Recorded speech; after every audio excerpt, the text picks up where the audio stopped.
On today's Lakeshore Focus, we are going to talk about kids. What's going on with our children today? What do they face? How do they handle it? And what is this next generation like? Stay with us and find out.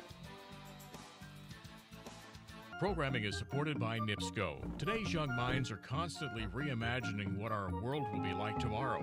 That's why NIPSCO is upgrading its infrastructure now, so we're ready for whatever comes next. More information at nipsco.com/future.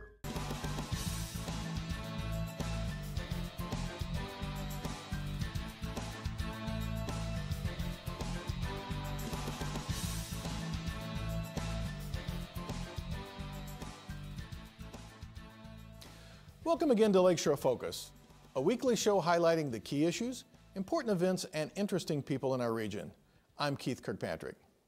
What's up with kids today? We hear that this next generation doesn't know how to do anything. They're always in trouble, not as smart as we were. We also get opinions from the other side. Kids today are brighter. They are full of hope and enthusiasm. They are wonderful, terrific youngsters. Both sides can't be right. Or can they? On today's show, we have two dedicated individuals who are constantly working with our kids. You notice that I said our kids because they are our future generations, and they do truly belong to all of us. Let's meet the leaders of two very important organizations in our region. Brandi Lewis, who is the Executive Director of the Boys and Girls Club of Michigan City, and Ryan Smiley, President, Boys and Girls Club of Porter County. Welcome to Lakeshore Focus. Thanks, Keith. So it's nice to see both of you, and you guys are always so busy working with kids. Do you love working with kids? Absolutely, without a doubt. You had to hesitate there for Ryan's still thinking about it, but I mean, you guys have been doing this for a while, so that's kind of, you know, people do get kind of tired of these things, but you absolutely love it. You still enjoying it a lot? Yeah, Keith. I think that's why we commit to this type of career, because we're passionate about it. At the end of the day, we've got the opportunity to positively impact not only the kids, but the families in our communities through the work that we do with these youth and teens on a daily basis. So it's very, very rewarding. Why are you specifically, I'm going to ask you too, so passionate about working with kids? The opportunity to influence them. You know, kids, especially at the younger age, need that positive role model. There's so many opportunities for negative influences, and we are that link between the home and the school for so many of these families. So that opportunity that it presents us and our staff and our organizations to truly serve our mission that we know is going to have an impact for generations to come is really what keeps me going every day. Why are you so passionate about this? Well, I don't want to piggyback off of what Ryan has said, but I will piggyback off of what Ryan has said. I mean, for every interaction that we have with kids, we're really making a difference. And, you know, everyone at some point is a child, has been a child. And you think about the impact that you have for the future. It's not really an area that I chose, but yet once I was introduced to working with kids, I loved it. I knew instantly that that was where I needed to be. So. One of the things I think is real important on this show is to put what I call a face to this issue. Mm-hmm. Tell me about one of your kids, without naming the kid, that you really felt like what you did in your organization, you personally or your organization, just had an impact on this kid's life. We changed this kid's life. Can you give me one example of that? Yeah, there's probably several stories, Keith, but you know, one comes to mind most recently, and I'll change the names to protect the individuals, but we had a young gentleman that really wanted to win a bike. We had this special event and we gave away bikes, and he turned to one of our board members and donors and said, you know, I'm so disappointed I didn't win a bike this year, and asked why, you know, don't you have a bike? He said, no, I've never had a bike. And so after the event, this particular individual wanted to buy Matt a bicycle. When he spoke with our club director, he said, you know, hey, you know, let me know how much a bike is and I'll give you the money for it. And club director said, no, we can't do that. What do you mean we can't do that? Well, Matt's mother is a recovering addict and father is a small-time drug dealer, and the money won't be used to get Matt a bicycle. So give us the money and we'll go get Matt a bike himself. Long story short, Matt got his new bicycle, and this individual that purchased it for him one day received a handwritten note in the mail. Very sincere, very thoughtful and thankful to this individual, and that thank you note resonated it with him because the impact that that had on that child's life. But furthermore, that child wrote a note not because mom and dad told him to write a note. That child wrote a note because of the influence and the role models and the teachings that are happening in our clubs. And that child still comes around every single day, and without the club, I'm not sure where he would be. So it's that unique opportunity that we have through the generous support of others and our dedicated staff that really are teaching life lessons to these kids that they may not get elsewhere. There's a whole lot of interesting pieces in that. How old is this kid? He is 10 years old. Yeah.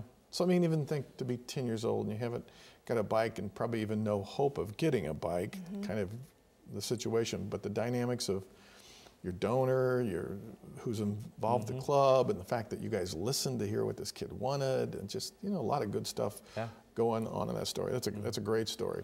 How about you? You got to top that one, no? Yeah, I have to top that one. You know, we have stories like that as well. We have situations that occur like that as well. To give you kind of a flip side of what we're experiencing and some things that we've seen, we actually have an employee currently. She's one of our junior staff members that she is now 16. She joined the club when she was 6. And, you know, showed leadership throughout, had opportunities to give, you know, her input and be involved in decision making. Really was kind of influenced by some of the staff that were there, and, you know, showed the model, you know, ability. She learned the respect and giving back and the, you know, just that good character. And so we kind of took her under our wing and said, you know, let's bring you in as a staff person and show you kind of the next steps of how you can move from here after you graduate from high school, moving on beyond. And she's phenomenal. If you come to one of our clubs, she's one of the faces that you'll greet when you walk into the club. She plans some arts and crafts activities for other members that we have there. She plans STEM activities. She's, you know, a cum laude in her high school. She's doing some phenomenal things, but she attributes that not only her family support that she has at home, but also to the club and that experience. And so, you know, it's really, as Ryan said, it's like almost the 3 puzzle pieces that you imagine. You have home, you have school, and the club is right here in the middle, just keeping those pieces together. I love how your model in the Boys and Girls Clubs nurtures leadership in the kids. I mean, I know you guys will take kids, even if they're 10 years old, and kind of make them in charge of something. They become the leader or the coach or whatever, and you guys look for the best ones to come up, which is really great. And you guys also then see some of those kids become staff members. Professional staff members working in the Boys and Girls Clubs for a long time. Were you a Boys and Girls Club kid when you were growing up? I participated in the basketball leagues in Valparaiso when I was a kid, but wasn't an active club member per se on a daily basis. But you hear a lot of that from some of the, I was either, not. Right? I was not, no, but you know, I wish I would have been, now that I know so you the could experience. Claim it, so you could be like Denzel Washington. Well, so I can, you know, do those national commercials, not to that extent, but also just the experience, I think, to think about, you know, what kids are offered. And there's this whole tagline of fun with purpose. That's really what we're about. When kids come into our clubs, it's a whole new element. It's really introducing them to their home away from home and a comfortable place to be. And, you know, we know the importance of offering them those positive influences and building on that character. That is the place. The Boys and Girls Club is that. So the Boys and Girls Club really are a place for when kids aren't in school, for the most part, after school, evening, weekends, a place to be with activities going on. Is that a decent description? But I know it's more than that. Sure. Yeah. And Ryan, in Porter County, you've got how many locations? We have 4 facilities, and then we have 9 school-based sites in which we offer a before and after school program at the particular elementary school that we serve. About 1,100 kids a day is how many kids we're serving right now. 1,100, holy cow. That's a lot, right? So you're only Michigan City. We are just Michigan City, correct. And you have one? We have one club, okay, and then we have 2 school-based sites, similar to what Ryan mentioned, where we provide after-school care there as well. And we're about 150 kids average per day through the 3 sites. Now, Boys and Girls Clubs are all over the country, right? Mm-hmm. I mean, correct. Everywhere, just about. I mean, urban particularly, right? Mm-hmm. Yep. How many clubs are there nationwide? Do you know? 4,000 clubs nationwide, serving, as of 2015, just over 4 million youth and teens every single day. Wow, that's 4,000 organizations, That is right? correct. Which could be more like 8,000 locations. There's multiple clubs like That's you right. have. Like Lake County here, I think Correct. has 6 7 clubs, yeah, 6 or something 7, like I believe. Yeah, so it's all over the Pretty place. expansive. So let's talk about kids today. I mean, what are kids like? That was kind of my opening. I mean, are kids any different today than they, what do they face? What are the challenges that kids have today? I think they have some of the same challenges we've always had, just sometimes to a different degree. Sometimes it's a little more severe, the situations that they encounter. But our kids today definitely face challenges. And I think there are new challenges that are presented when you think in terms of, compared to when Ryan and I were younger. Just a couple years ago, right? Just when a you couple. Were kids. Okay. Not too many, just a couple, Keith. A couple years ago, you think about the internet and you think about cyberbullying and you think about things that are out there now, social media. There's so many positives to that. And what we really try to do is get our kids to see the good that can come out of that. But with that can come some negatives. And so they encounter things, I think, kind of in a different fashion, if you would say, but it's still some of the same things that we deal with, we've dealt with for years, just maybe kind of on a bigger scale. Would you agree? I think technology, as you pointed out, is one of those wonderful opportunities that kids have today that we never had. But with that comes immense challenges. I think we see it generationally happening on a regular basis, the loss of interpersonal skills as a result of technology. Do you think that's the worst thing that technologies as a ramification is right now, is that loss of personal skills? I think it is to some degree. I think there's multifaceted depending on the age group. The ability to hide behind something and not face your fears or the situation in which we would normally have to deal with in person can be handled from anywhere behind a device, which gives kids a certain sense of empowerment, but I think it also has a negative impact on their ability to work through those and develop those coping types of skills, the communication skills that are needed in everyday life today. So I think it's a double-edged sword, and we as organizations really attempt to find that balance.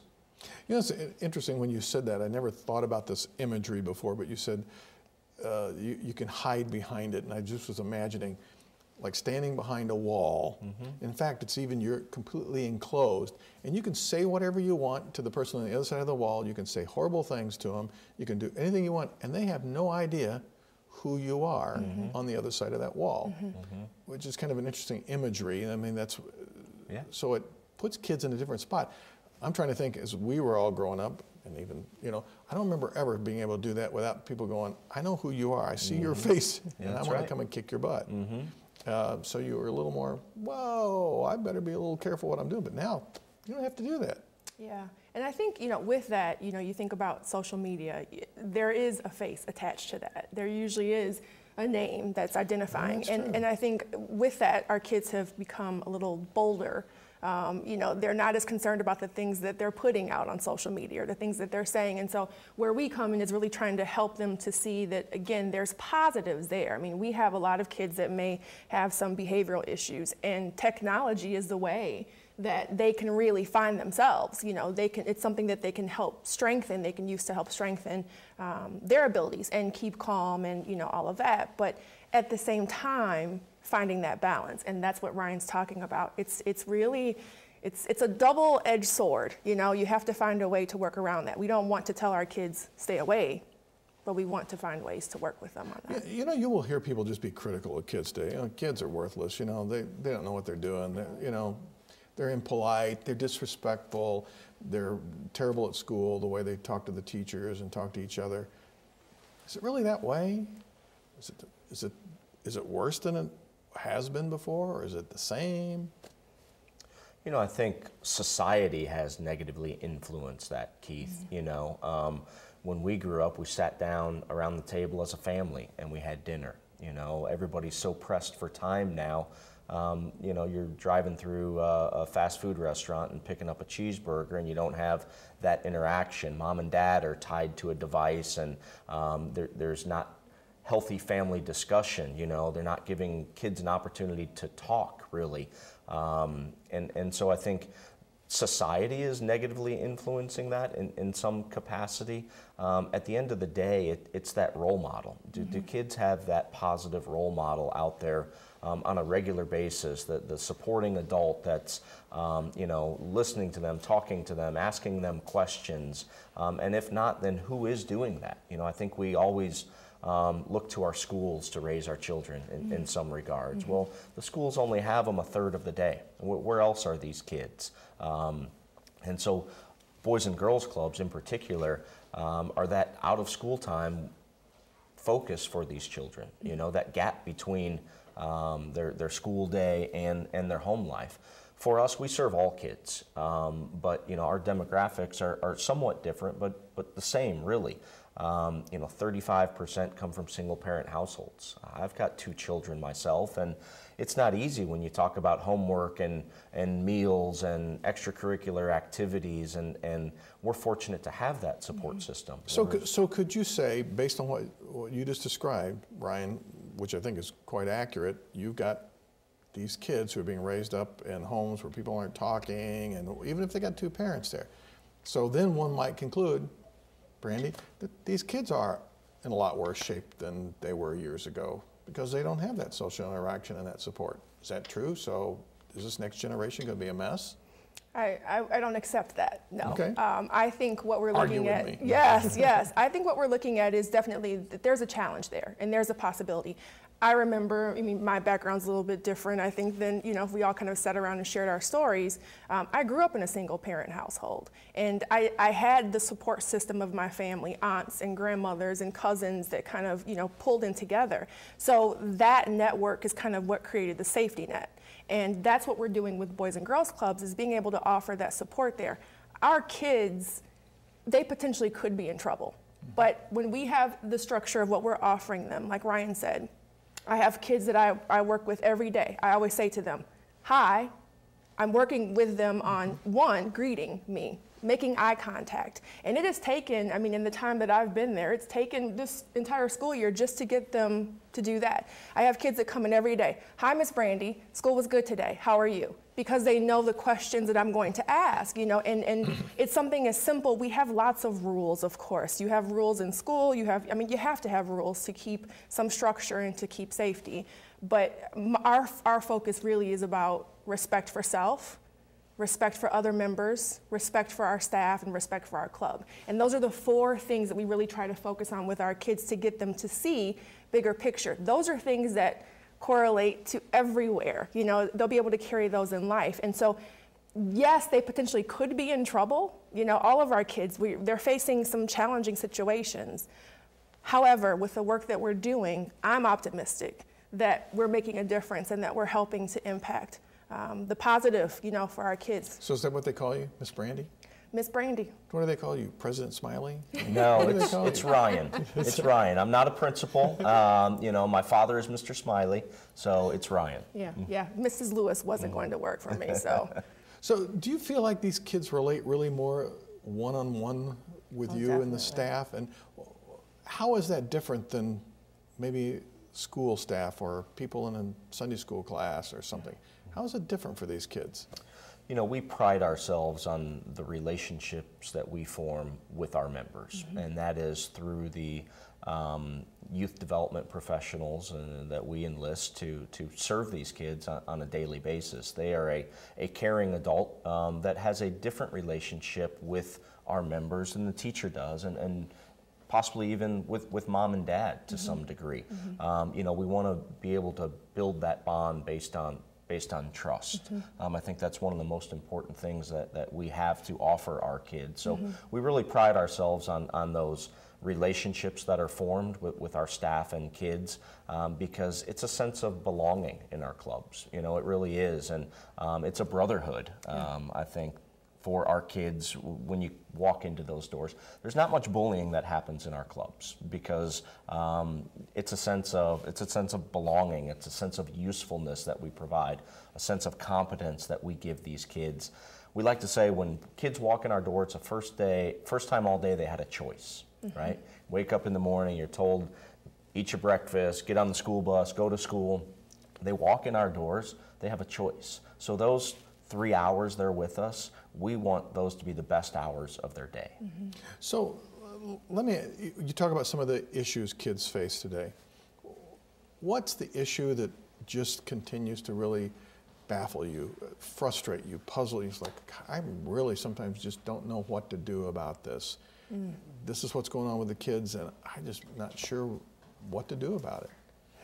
Is there an issue like that for you? For me, personally, Keith, and kids may not realize this, but the one area that I think nationally we need to get a better handle on is the childhood obesity epidemic. And it's having such a negative toll on children's lives, you know, and healthcare system, and runs the gamut really, and it's become that fast-paced society, you know, where kids are sitting down behind technology. They're not running around playing until the street lights come on, and 38% of school-age children are classified as overweight and obese, and that number continues to grow. That's something I feel very strongly we as an organization, we as a society, we as a community really need to figure out how we're going to negatively reverse this trend. What bothers you the most? I think probably the kids that are not in our club, the kids that are not in some other supportive system. I think about those kids that are out there. The kids that are out there in the street that don't have that support, that's really what bothers me. You know, Boys and Girls Club is the answer for many kids, but there's other entities that are out there that offer positive, you know, opportunities for them as well. And we know the statistics of the kids that, you know, get into trouble between the hours of 3 to 6 p.m. So finding a safe place for them, making sure, I wish I could wave the magic wand and make sure that every child is covered. You know, that's really kind of the goal. So, and with what Ryan is saying, I mean, obesity and the struggles in school, and, you know, we have a lot of kids that will come to us that don't have the support at home to even do homework. Those are assumptions that are made. I would think some of the sexual abuse stuff would be really difficult to deal with too. It's just like you can't do much about it. We're really down at the very end. If there was one message you could give to the adults out there, not the parents, but just the adults in the community about our kids today, real quick, what would that message be to them? Be the best role model that you can be. Be somebody that your kids look up to. Be that positive influence, that voice, and listen, ask questions. Everybody could be doing that, right? Every adult in the community. What's your message? Get involved. You know, it doesn't take a career through Boys and Girls Clubs to do that. It doesn't take a special craft or gift. Just get involved with a child in your community, someone that you know, make a difference. I thank you both for the dedication you give to the kids in our community. I know you're making their lives so much better, and I really appreciate it. Thanks for being here. Thank you so much. All right.